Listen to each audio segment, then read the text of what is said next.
ሰው የለኝም፣ ገንዘብ የለኝም፣ መንገድ የለኝም፣ ጫንቆኛል፣ ከፍቶኛል፣ ምንም የለኝም አይደል?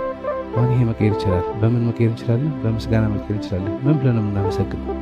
ስላለን እዚህ ምን እንዳላችሁ አላውቅም፣ ግን ሁሉ ሰው ያለው ነገር አውቃለሁ። ዋና እዚህ ያለን ሰዎች ሁላችን ምን አለን? መጀመሪያ ያለን ምንድነው? ህይወት ነው ያለን አይደለ?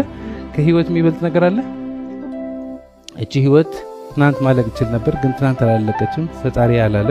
ስለዚህ በህይወት ነው ያለው። በአፍንጫዬ ደግሞ ትንፋሽ አለ። ይሄ ትንፋሽ ዝም ብሎ አይደለም የሚሰጠው። በአፍንጫችን ትንፋሽ አለ። ይሄ ትንፋሽ ወደ አፍንጫችን እንዲመጣ ስንት ዛፎች፣ ስንት አልጌዎች ሌሊት ሙሉ ሲሰሩ ነው ያደሩ። በአፍንጫችን ትንፋሽ አለ። አይሰማም እዚህ ቤት። አሁን ብዙ ሰው የስ ነው የሚለው። ለምን ነው የስ የሚለው? በአፍንጫችሁ ትንፋሽ አለ ሲባል ምክንያቱም ትንፋሽ ቀላል ነገር ነው የሚመስለው። እባካችሁ ተባበሩኝና እቺ ባምባ ዝጓት። ስንት ደቂቃ ነው መቆየት የምንችለው?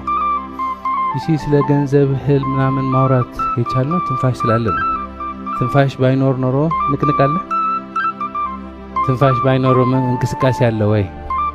የለም። ትንፋሽ ስላገኘን ነው ህልም፣ ስልጠና፣ ትምህርት ምናምን ነው የምንለው ያለው።